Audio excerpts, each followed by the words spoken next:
বিসমিল্লাহির রহমানির রহিম। আসসালামু আলাইকুম। আশা করি সব ভালো আছেন। আলহামদুলিল্লাহ আমিও মোটামুটি ভালো আছি। আজকে একটা বিষয় আপনাদের লগে আমি শেয়ার করবো। কয়েকদিন থেকে ওই বিষয় নিয়ে আমি একটু থিঙ্ক করি আর চিন্তা করছি পোস্ট করতাম, লিখতাম না ভিডিও করতাম।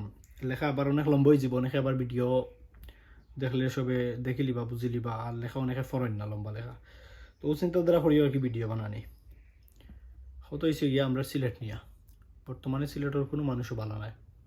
কারণ সিলেট শহর তো তা গ্রাম অঞ্চল পানির নিচে, মানুষ বিভিন্ন আশ্রয় কেন্দ্রে তুলছেন, অনেক সব মিলাই অনেক কষ্টের মাঝে আছেন মানুষ, হওয়ার মতো নয়, হইয়া বুঝানির মতো নয়। যাই হোক, আল্লাহ তালা আমরা দুর্দিন থাকি সুদিনও ফিরাইয়া নৌকা দোয়া করি আর সব কিছু স্বাভাবিক হোক। তো আমার কত হয়েছে ইকার নাই, কত হয়েছে গিয়া স্প্রে পার্টি নিয়া সিলেট হওয়ার স্প্রে পার্টি নিয়া সিএনজির মাঝে যারা ওরকম ঘটনা ঘটার খাম খরের মানুষের জিম্মি খরের নিয়া মুক্তিপন্থা খরের মারে টর্চার খরের মানুষের নিয়া ব্ল্যাকমেল খরের তারারে নিয়ে কিছু কথা। এগুলা রিসেন্টলি অনেক ঘটনা ঘটিয়া গেছে। আমি মাতার বিশেষ কারণ হয়েছে আমরা এলাকার একজন ভাই, গোলাপগঞ্জের বাদেশ্বর খোলা শহরের হাসান নাম, বিচারা তার বইন মেডিকেল, বেচারার বইন মেডিকেল বেটা সিলেট শহরও তার বইনটা দেখার যার বাদেশ্বর থেকে সিএনজিতে উঠছে, সিলেট গেছে। সিলেট গিয়া তো আপনারা জানেন যে বান্ধু থেকে সিএনজি চেঞ্জ হয়ে যাওয়া লাগে, আম্বরখানাত খুব সম্ভবত যাইতা। সিএনজির জিজ্ঞাসা বান্ধুর উপরে উঠি আবার ব্রিজে আছে নানি, অন্য জিজ্ঞাসা যে আম্বরখানা আইতেন সিএনজির যে আম্বরখানা আইতাম আপনার আইতেন আইকা হয়ে গাড়ি উঠছে বলে আমরা হইতাম উঠছে, তার লগে হয়তো আরো একজন আসিল। গাড়িত উঠা মাত্র পরবর্তীতে আর খিতা করছে হইতে পারেন না, স্প্রে মুখর মাঝে মারিয়া তারা জ্ঞান করিলছে, কোনটা হইতে পারেন না। পরে যখন জ্ঞান ফিরছে তারা দেখুন খানা চাদর উপরে এখানে বন্দি করি তারা রাখি দিছে, রাখিয়া তারা মারের টর্চার করে মারিয়া মোবাইল নিছে টেকা নিছে, এরপরে কয় 5 লাখ টাকা দিবে নাহলে তোরে জানে মারি ফেলাই দিব। এখন হে 5 লাখ টাকা হয়ে পেতো, অনেক মাইল মারছেন তারে মারতে মারতে মারতে মারতে এক পর্যায়ে বিচারা মারা গেছে। তো এই যে একটা ভয়াবহ একটা অবস্থা, মানুষের জানমালের কোনো নিরাপত্তা নাই। মানুষ ঘর থেকে বারইলে আমরা রে ভাই মধ্যবিত্ত ফ্যামিলির মানুষ রে ভাই, আমরা নিম্নবিত্ত মধ্যবিত্ত মানুষ সিএনজি ছাড়া বুঝে না, সিএনজি একমাত্র শেষ সম্বল, মানুষের সিএনজি শেষ ভরসা, কোনো দিকে যাইতে হইলে সিএনজি ছাড়া তো উপায় নাই। সিলেট শহরও মানুষের কত দরকার থাকে, এখন মানুষ কি তা ঘর থেকে বাড়িত না নেই, বেটার জাননি লাগি সামান্য কিছু টেকার লাগে একটা মানুষের মারি ফেলাইতে নি তোমরা। এই যে একটা অবস্থা রিসেন্টলি অনেক ঘটনা ঘটিয়া গেছে, কিন্তু আমি আমার এলাকা বলতে আমরা এলাকারও তো গোলাপগঞ্জের ভিতরে আমরা এলাকা নানি, আমরা এলাকার একটা মানুষ মারা গেছে আমরা মারতাম নানি হোসেন আনামাতি বইতাম নি।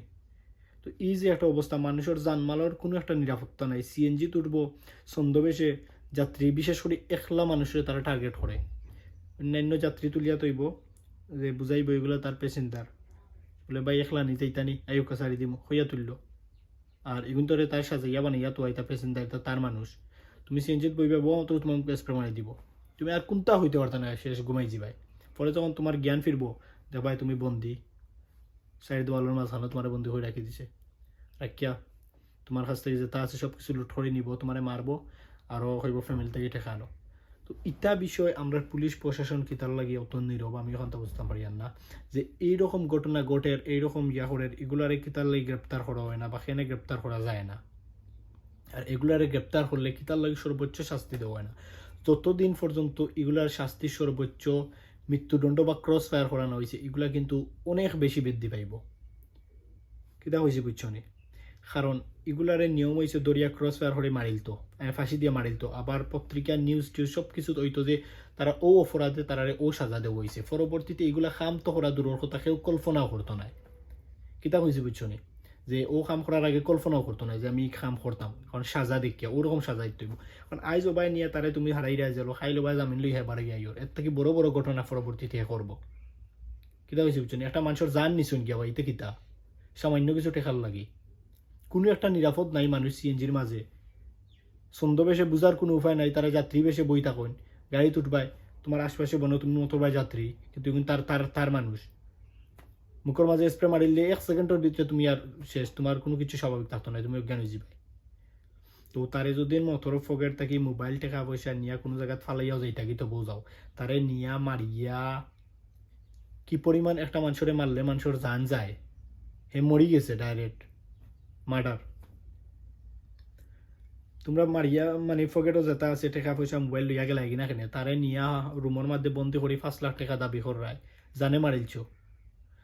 তো আমরা পুলিশ প্রশাসন নর প্রতি একটাও অনুরোধ যে এরকম যারা এরকম ঘটনার যারা আসামি তারারে দরিয়া গ্রেপ্তার করার জোর দাবি জানাই, আর গ্রেপ্তার করিয়া সর্বোচ্চ শাস্তির ব্যবস্থা করার দাবি জানাই। যে এগুলার শাস্তি দেখিয়া মানুষে কল্পনাও করে না যে এটা কাম করব। এটা মানুষের জান গেছে কি আমরা কোন নিরাপত্তা নাই। আর সবার উদ্দেশ্যে একটা কথা, আপনারা যারা দৈনন্দিন টাউনও বা বিশেষ করে সিএনজিতে যাতায়াত করেন আপনারা অবশ্যই খুব খুব খুব বেশি সাবধানতা অবলম্বন করবা, সতর্ক থাকবা, বিশেষ করে মাস্ক পরিধান করবা মুখো। আর অনেক বেশি সচেতনতা সাবধানতা অবলম্বন করিয়া সিএনজিতে উঠানামা করবা। কিতা হয়েছে বুঝছেন, এগুলো কিন্তু যে হারে বৃদ্ধি পাইছে অরহ ঘটের। এরপরে কিছুদিন আগে সিলেট শহর বাদ দিই আমরা গোলাপগঞ্জ থাকি রামদা বাজার যাওয়ার পথে দুবাই তখন বাই একজন আমরা ঢাকা দক্ষিণ নগর তানোর বাড়ি তান বইনোর বাড়ি যাইরা গোলাপগঞ্জ থেকে রামদা বাজার কতক্ষণ দূর, আলীনগর রামদা বাজার অন যাওয়ার পথে তান গাড়ি তুলছেন তানরে অবশ্য করিলছে অজ্ঞান করিয়া লইয়া গেছে গিয়া 5 মাইল বাইপাসও গিয়া তানরে গাড়ি চেঞ্জ করছে, সিএনজি চেঞ্জ করি নুহানা কার একটা ঢুকাইয়া কমলগঞ্জ লইয়া গেছে। কমলগঞ্জ চা বাগানের ভিতরে বাড়ি থারাইয়া এটা তারা ঘর বাড়ি সব কিছু আছে, যারা এটা এটা ঘটনা ঘটায় ক্রাইম করে এরা সব কিছু আছে। তখনও নিয়ে রাত ভোর তানরে নির্যাতন করছে, মারছে, মোবাইল টাকা পয়সা আনছে, আরও বিকাশে আরও অনেক টাকা ফ্যামিলির কাছ থেকে নিছে, জুতা উতা আনছে গিয়া। তো যাই হোক তার আসামিরাও কিন্তু গ্রেপ্তার করা হয়েছে পরবর্তীতে। আর ও যে বাদেশ্বরের একটা ঘটনা বিচারা মারা গেছে, মারিলেইছেন তারা। আসলে এগুলো খুব দুঃখজনক ব্যাপার। আর বিশেষ করে পুলিশ প্রশাসন এগুলার সর্বোচ্চ শাস্তির দাবি ব্যবস্থা করুক আপনারা। ভালো থাকুক, আসসালামু আলাইকুম।